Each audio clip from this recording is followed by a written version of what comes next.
제가 이제 출석 그 체크 때문에 해 보니까 3 주까지는 거의 다 마쳤더라고요. 4 주째 인제 일부 끝낸 사람이 있고 일부 끝내지 않은 게 있고요. 이번 주부터 4 주째잖아요. 맞나? 네, 4 주째죠. 5 주째인가?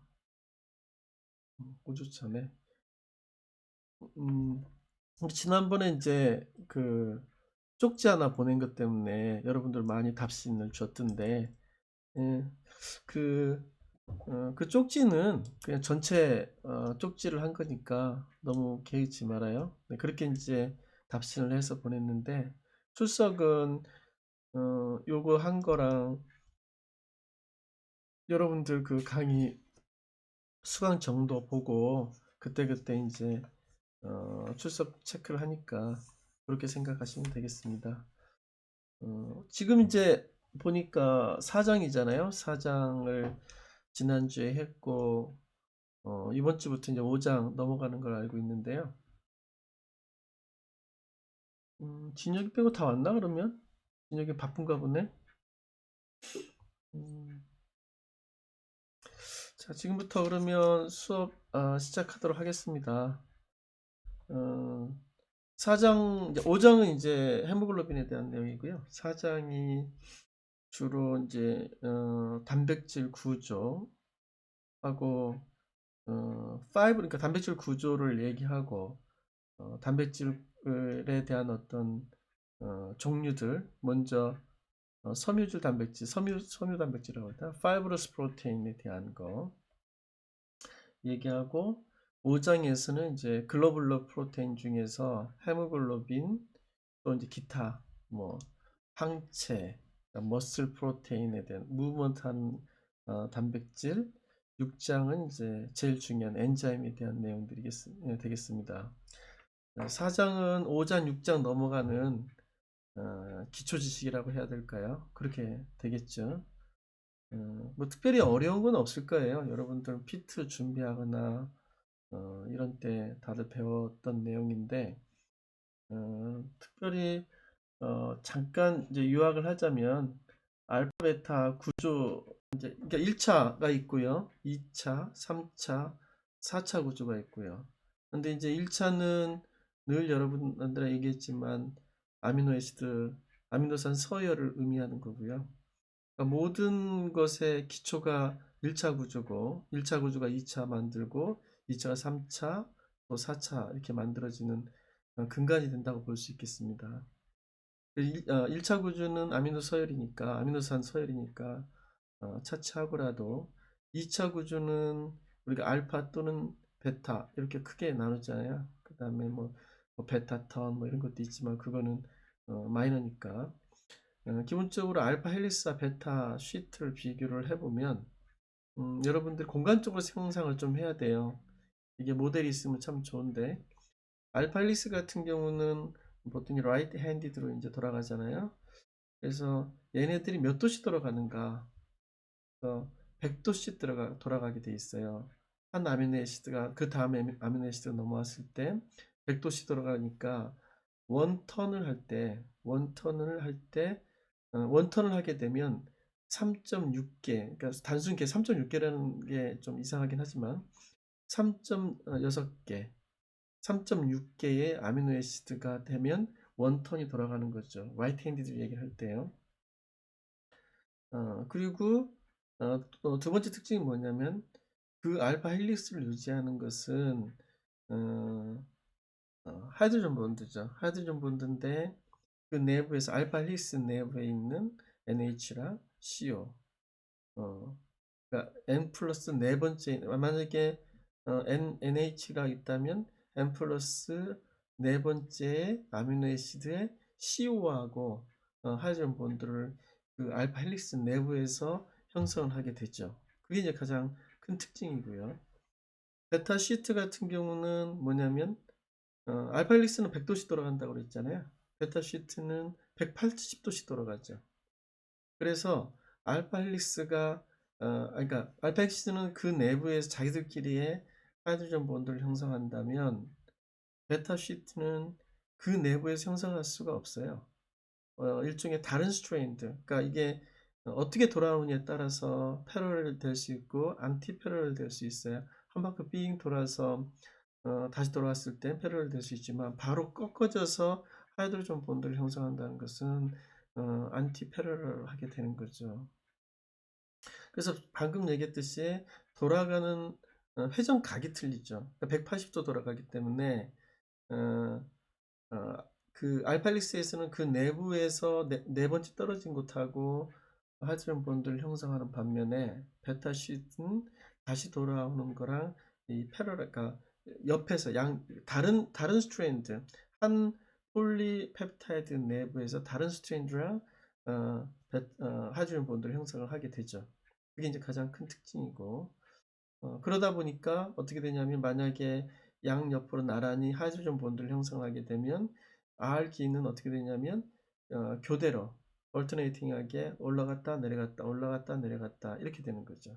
180도이기 때문에 그런 거예요. 얼마나 많이 돌아갔느냐 안 돌아갔느냐. 우리가 보통 이스탠디드 때에 우리가 이제 이렇게 저거 생각하면 돼. 용수철을 생각을 했을 때 그게 만약에 100도씩 뭐 몇 도씩 돌아갔다 칩시다. 그거를 그냥 쭉 늘려놓으면 180도 돌아가게 되는 거거든요. 그거를 생각하시면 될 것 같아요. 그게 알팔리스와 베타 시트의 차이점이라 할 수가 있고요.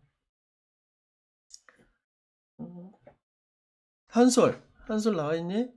퀴즈를 하나, 이제 긴장감을 좀 주기 위해서 퀴즈를 하나 낼까 하는데, 대답을 할래? 1번.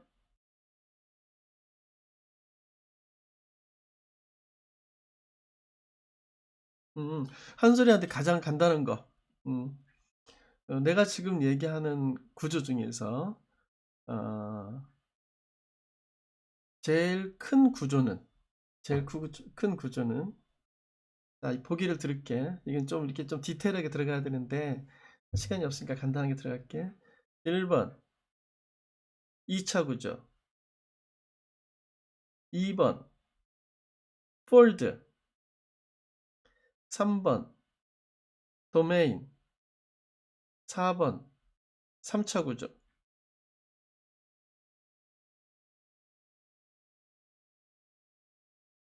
다시 할게. 다음, 어, 다음 예 중에서 가장 큰 구조 단위는 그러니까 이렇게 내면 좀 쉽죠. 예를 들어서 이렇게 예를 하고 두 번째로 큰 거, 뭐 세 번째로 큰 거 하면 참 좋을 건데요. 그래서 잘 맞춰서 3차 구조죠. 여러분들이 좀 헷갈릴 수 있는 게 그 이제 폴드하고 도메인에 대한 얘기일 거예요. 그러니까 폴드는 우리가 다른 얘기도 많이 하거든요. 폴드는 슈퍼 세컨드리 스트럭처, 뭐 모티프 이렇게 얘기하니까 그게 같은 의미예요. 슈퍼 세컨드리 스트럭처, 모티프, 폴드 이 세 개가 같은 의미고요. 그다음에 도메인 같은 경우는 폴드들이 모여서 슈퍼 세컨드 스트럭처가 모여서 만든 것을 도메인이라고 얘기합니다. 그래서 이제 크기로 하면 3차 구조 안에 도메인이 있고요. 그다음 도메인 아래 폴드, 뭐 슈퍼 세컨드 스트럭처, 그다음에 2차, 1차 이렇게 얘기하고. 근데 우리가 보통은 1, 2, 3, 4차만 얘기를 하죠. 근데 실질적으로 기능에 중요한 역할을 하는 거는 폴드하고 도메인이라고 볼 수 있겠습니다. 그 차이를 조금 알고 있으면 좋을 것 같아요. 도메인하고 모티프가 어떤 차이인지 그 정도만 하면 좋을 것 같고요. 잘 맞췄습니다. 그다음에 혹시나 강의하는 와중에 지윤이 있으면 지윤이가 사장을 공부하다가 모르는 부분이 있으면 텍스트로 좀 써줄 수 있겠니? 내가 지금 좀 생각하고 있다가 내가 앞으로 계속 얘기를 할게. 없으면 말고 다 이해했으면. 자, 그리고 이제 사장의 전반에 흐른 건 뭐냐면 우리가 사장의 1, 2, 3, 4차에 대한 얘기를 했고 파이브러스 프로테인, 섬유 프로테인, 섬유소 잘 모르겠는데 파이브러스 프로테인에 대한 세 가지 예를 들었잖아요. 첫 번째는 케라틴, 두 번째는 콜라겐, 그다음 세 번째는 실크 피브린 얘기를 했어요. 근데 이제 가끔 여러분들이 이제 국시에 혹시나 나올 문제들을 좀 분석을 해보면 어떤 문제가 가끔 나오냐면 이런 문제가 나와요. 어, 뭐냐면 음, 첫째는 음, 그 케라틴은 여러분들이 알듯이 알파 헬릭스가 두 가닥이 레프트 핸디드로 걸쳐 있어요. 그러니까 알파 헬릭스 구조인데 라이트 핸디드인데 그 두 가닥이 인터트와인드 돼 있는 게 레프트로 돼 있다는 얘기죠. 이제 그게 이제 좀 더 모여서 기본 단위가 그렇다는 거죠. 어, 콜라겐은 트리플 헬릭스죠. 트리플 헬릭스인데 여러분들이 좀 주의 깊게 봐야 될 게 이거는 알파 헬릭스라고 얘기 못 해요. 왜냐하면 레프트 핸디드고 그 다음에 돌아가는 각도가 100도씨가 아니에요. 그래서 레프트 핸디드 된 체인들이 폴리페타이드 체인이 라이트 핸디드로 꼬여 있어요. 그러니까 이게 조금 다른 부분이죠. 그래서 여러분 혹시나 이런 문제가 나오냐면 뭐냐면 다음 중 틀린 것 맞는 것 중에서 콜라겐은 알파 헬릭스라고 얘기를 안 해요. 보통 일반적으로 알파 체인이라고 얘기해요. 그래서 콜라겐은 알파 체인이라고 레프트 핸디드 된 거를 알파 헬릭스라고 안 하고 알파 체인이라고 하는 점 조금 기억을 하면 되겠고요. 실크 피브린은 베타 헬릭스라고 볼 수 있겠고요. 그 다음에 한 가지만 더 짚고요. 이제 중요한 것만 한 거예요. 그래서 이제 우리가 이제 디내추레이션에 대한 얘기를 하면서 여러분들의 암핀센 실험을 해서 굉장히 중요한 실험이에요. 암핀센 실험이. 왜냐하면 1, 2, 3, 4차 구조에서 아미노산 서열이 모든 구조를 결정하고 그 기능과 연관되어 있다는 것 중에 아주 중요한 실험이에요. 다 스크램블링 시켜놨고 다시 뭐를 뺐을 때 우리아를 뺐을 때 원래대로 돌아간다. 그것도 정확하게 다이설파이드 본드가 연결된다는 건 이제 놀라운 실험인데요. 그거는 실험이 성공할 수 있었던 이유는 좋은 단백질 썼기 때문에 그래요. 다른 단백질 썼으면 분명히 실패했을 거예요. 그렇게 해서 다시 돌아가는 게 일반적인 현상은 아니에요. 그래서 이게 그 안핀센이 했던 RNAse라는 것은 나중에 이제 다른 실험을 할 때 설명하겠지만 이게 잘 안 깨져요, RNAse가. 그래서 그런 어떤 다시 복원력이 아주 뛰어난 디내추레이션 했더라도 다시 돌아가는 복원력이 뛰어난 단백질 중에 하나로서 이 좋은 프로테인을 써서 이 실험을 진행했기 때문에 성공할 수 있었고 이것이 어, 어, 아미노 애시드 서열이 단백질 구조를 결정하는데 아주 결정적인 실험이라고 볼 수가 있겠습니다. 자, 마지막으로 하나 더 얘기하자면 쉐퍼론에 대한 얘기인데요. 아니지. 그 방금 전에 아미노산 서열이 단백질 구조를 결정한다고 그랬잖아요. 그리고 기능과 연관되어 있다고 그랬는데 그러면 모든 단백질이 그러냐? 그런 건 아니죠. 좀 몇 가지 단백질 폴딩, 디내추레이션 얘기를 할 때 단백질 폴딩과 더불어서 더 추가적으로 필요한 단백질이 있죠. 첫 번째는 쉐프론이 있었고요. 쉐프론이라는 것은 쉐퍼론 여러분들 뭐 미용실 같은 데 가면 옆에서 도와주는 사람 셰프론이라고 얘기를 하는데 그 셰프론은 원래 프랑스 말이고요. 샤페론 뭐라고 부르더라? 뭐라고 다른 걸로 불렀었는데 원래는 이제 옛날에 귀족들 이렇게 옷매무시 다듬어주고 하는 사람들 도와주는 역할을 하는 게 셰프론이라는. 이것도 마찬가지로 단백질이 폴딩할 때 어, 어떤 부분은 먼저 폴딩하고 어떤 부분은 기다려줘. 뭐 이런 것들을 도와주는 프로테인 우리가 일반적으로 셰프론이라고 얘기를 합니다. 그 외에 다이설파이드를 교정해주는 다이설파이드 아이소모레이즈 그래서 PDI라고 얘기하죠. 약자로 기억을 해도 괜찮습니다. 그 다음에 시스트랜스에 대한 것 뭐냐면 그 프로필 어, 어, 그 우리가 보면 음, 그, 턴할 때 있죠. 그, 아미노애시드가, 보통 일반 아미노애시드가 펩타이드 본드에 트랜스 컨포메이션을 취하고 있잖아요. 근데, 이런 거, 아까도 잠깐 보여드렸었는데, 인가요? 어떻게 나오나요? 프롤린.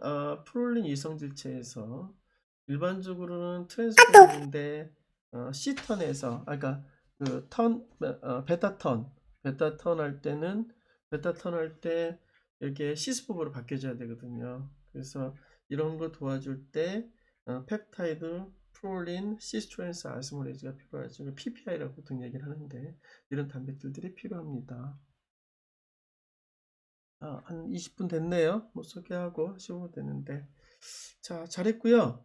여기까지가 좀 사정에서 좀 중요한 내용이고 그 이후에 이제 이 프로테인 디내추레이션 과정 중에 문제되는 거 있었잖아요. 어디지? 제일 마지막 부분이죠.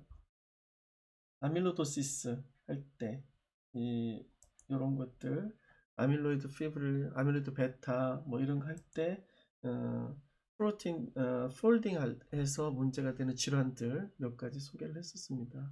그런 부분 질환에 대한 내용들 어떻게 폴딩이 제대로 안 돼서 그게 브레인에 축적이 되고 그 조직이나 셀에 데미지를 준다는 거 이런 부분들 설명했습니다. 그리고 프로테인 폴딩이 얼마나 중요한지 알겠죠? 기능과 관련돼서. 자, 혹시 지인이 혹시 질문 있나요?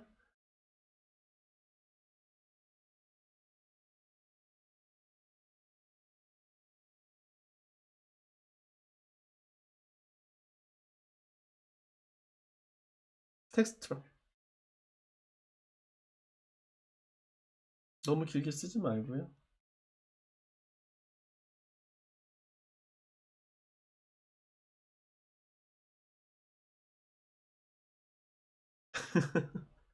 알겠습니다.